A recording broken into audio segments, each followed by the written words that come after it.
जय Hind friends, railway के NTPC CB21 के क्लास में हम आपका स्वागत करते हैं। आज हम देखेंगे एनटीपीसी स्टेज फर्स्ट के एग्जाम जो 29/3/2016 को हुई थी और उनके सेकेंड शिफ्ट में जितने भी जीके जीएस के सवाल पूछे गए हैं सभी का आज हम अध्ययन करेंगे और विस्तार से देखेंगे। और यदि आप हमारे चैनल पर नए हैं तो हमारे चैनल को लाइक कीजिए, शेयर कीजिए, सब्सक्राइब कीजिए ताकि इसी तरह की इन्फॉर्मेटिव वीडियो की नोटिफिकेशन आपको मिलती रहे।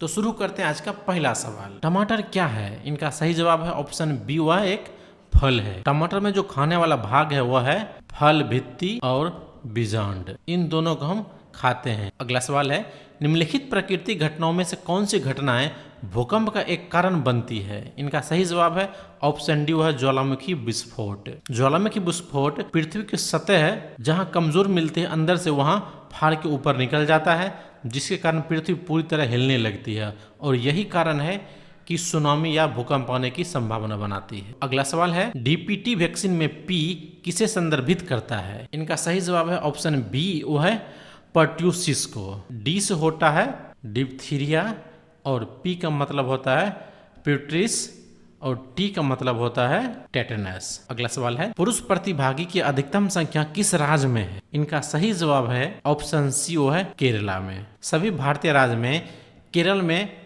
मैन यानी पुरुष की संख्या भी ज़्यादा है और जो फीमेल है महिला उनकी भी संख्या ज़्यादा है। यहाँ तो महिला की संख्या पुरुष से भी ज़्यादा है। यहाँ 1000 मर्द पे जो फीमेल की संख्या है वह है 1084 और जबकि भारत का जो लिंगानुपात है वह है 943। इसका मतलब हुआ 1000 मेल पे 943 फीमेल है। अगला सवाल है, यदि पृथ्वी पर आपका वजन 38 किलो है तो बुध पर आपका वजन कितना होगा? इनका सही जवाब होगा ऑप्शन डी, वो है 14.3 kg होगा। और बुध ऐसा ग्रह है जिसका कोई चंद्रमा नहीं है, यानी कोई इसका उपग्रह नहीं है। अगला सवाल, सूर्य की रोशनी को उसके संघनक रंगों में कौन विभाजित कर सकता है? इनका सही जवाब है ऑप्शन ए, वो है अपवर्तन। अपवर्तन के कारण ही जब सूर्य की रोशनी निकलती है और यह 7 रंगों में विभक्त हो जाती है। अगला सवाल है, डैश प्रकंद का एक उदाहरण है? इनका सही जवाब है ऑप्शन डी, वो है अदरक। यानी आदि जो खाते हैं वह प्रकंद का उदाहरण है। इसमें हल्दी भी आप ले सकते हैं, हल्दी भी इसी का उदाहरण है। शकलकंद के भी ले सकते हैं आप, ये भी प्रकंद का एक उदाहरण है। इसी तरह के ऐसी चीज जो भूमिगत होते हैं वह प्रकंद के उदाहरण है। अगला सवाल है, चंद्रशेखर सीमा किस पर लागू होती है? इनका सही जवाब है ऑप्शन ए, वह है सितारों पर लागू होती है। चंद्रशेखर रमन भारतीय मूल के एक यूएस यानी अमेरिकी साइंटिस्ट थे जिन्होंने ब्लैक होल के बारे में विस्तार से बताया है और इसे नोबेल प्राइज भी मिला है और नोबेल प्राइज मिला है इसे 1983 में।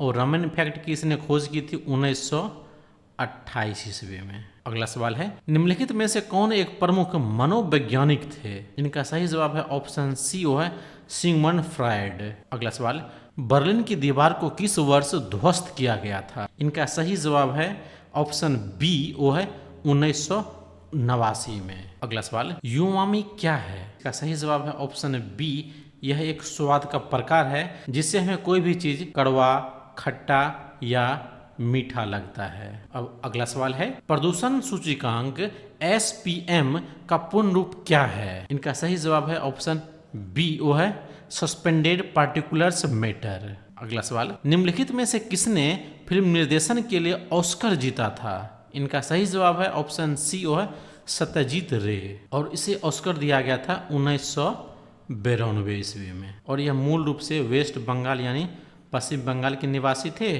और इसने जो फिल्म के निर्माण की वह थी पाथेर पंचाली। अगला सवाल, निम्नलिखित में से किसके अधिकतम पैर होते हैं? इनका सही जवाब है ऑप्शन बी, वो है सहस्वपाद यानी मिलीपैड के। अगला सवाल, किस टेनिस खिलाड़ी ने अधिकतम ग्रैंड स्लैम खिताब जीता है?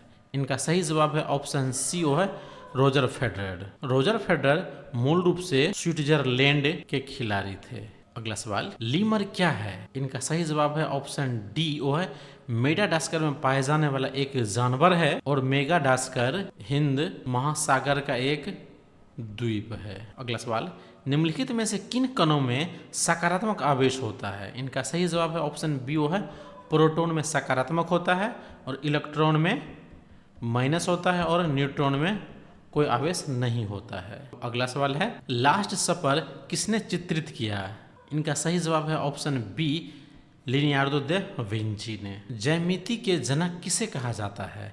इनका सही जवाब है ऑप्शन बी, वह पाइथागोरस को। अगला सवाल, 2012 में ग्रीष्मकालीन ओलंपिक में भारत ने कितने पदक जीते थे? इनका सही जवाब है ऑप्शन सी, वह 6 पदक जीते थे। अगला सवाल, वर्तमान में दुनिया की सबसे ऊंची इमारत कौन सी है? इनका सही जवाब है ऑप्शन ए, वह बुर्ज खलीफा। अगला सवाल, निम्नलिखित में से कौन सी भाषा चित्रकारों का उपयोग करती है? इनका सही जवाब है ऑप्शन ए, वह है जापानी। अगला सवाल, निम्नलिखित में से प्राचीन संस्कृत शब्दकोश कौन सा है? इनका सही जवाब है ऑप्शन सी, वह है अमरकोश। अगला सवाल, कामरूप का प्राचीन समराज राज किस राज्य में मौजूद था? इनका सही जवाब है ऑप्शन सी, वह है असम में मौजूद था। अगला सवाल, शब्द रडार किससे व्युत्पन्न है?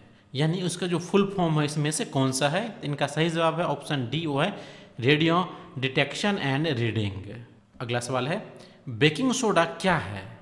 इनका सही जवाब है ऑप्शन सी, वो है सोडियम बाय कार्बोनेट, जिसे हम बेकिंग सोडा भी कहते हैं। और इसका जो रासायनिक सूत्र होता है NaHCO3।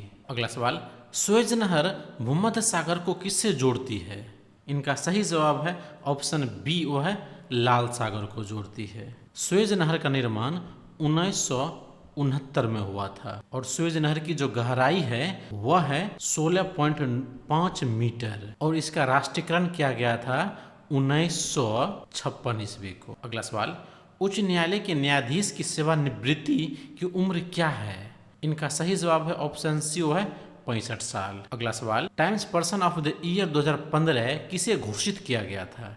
इनका सही जवाब है ऑप्शन बी, वो है व्लादिमीर पुतिन को और इनका संबंध है रूस से। और ये जो पर्सन ऑफ द ईयर घोषित किया जाता है यह है टाइम्स मैगजीन द्वारा। इनकी घोषणा अमेरिका की एक टाइम्स मैगजीन है वह करती है। अगला सवाल, भारत के राष्ट्रपति पद की शपथ किसके द्वारा दिलाई जाती है? इनका सही जवाब है ऑप्शन डी, भारत के मुख्य न्यायाधीश के द्वारा दिलाई जाती है। अगला सवाल है, सबसे पहले पहिए किससे बने थे? इनका सही जवाब है ऑप्शन सी, वह लकड़ी से बने थे और यह बात है कब की? नवपाषाण काल की। अगला सवाल, निम्नलिखित में से किससे ग्रीन हाउस प्रभाव बढ़ता है? इनका सही जवाब है ऑप्शन बी, वो है कार्बन डाइऑक्साइड से। अगला सवाल, निम्नलिखित में से कौन सी प्रक्रिया कार्बन डाइऑक्साइड वातावरण को घटाती है? इनका सही जवाब है ऑप्शन ए, वो है प्रकाश संश्लेषण के जरिए ये जो CO2 है वातावरण में कम हो सकती है। अगला सवाल, भीमबटका की गुफाएं कितने साल पुरानी मानी जाती है? इनका सही जवाब है ऑप्शन सी, वो है 30,000 साल पुरानी मानी जा रही है। और भीमबटका जो गुफा है वह कहाँ पे है? MP यानी मध्य प्रदेश में है। अगला सवाल, मालका अग्निचित्रम किसने लिखा था? इनका सही जवाब है ऑप्शन डी, वो है कालिदास ने लिखा था। अगला सवाल, कौन सी नदी कर्नाटक और तमिलनाडु में बहती है?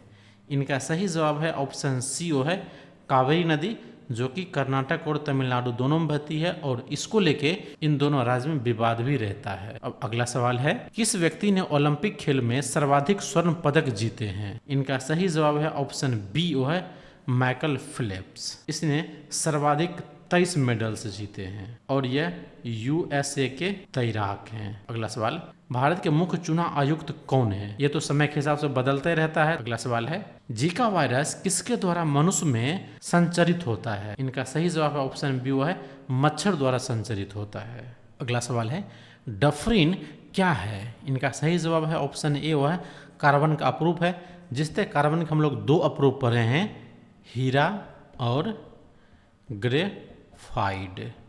ग्रेफाइड का उपयोग होता है पेंसिल में जिससे हम लिखते हैं और हीरा का उपयोग होता है आभूषण और शीशे काटने में और सब में भी होते हैं, पर मूल रूप से इसमें हम लोग जानते हैं ये जो कांच को हम काटते हैं शीशे को, इसमें जो हीरा का उपयोग होता है उसे हम कहते हैं बोट हीरा। और हीरा का जो अपवर्तनांक होता है वो होता है 2.417 और हीरा जो चमकता है वह चमकता है अपने पूर्ण आंतरिक परावर्तन के कारण। और कल हम फिर अगले शिफ्ट के क्वेश्चन के साथ मिलेंगे, तब तक के लिए शुक्रिया।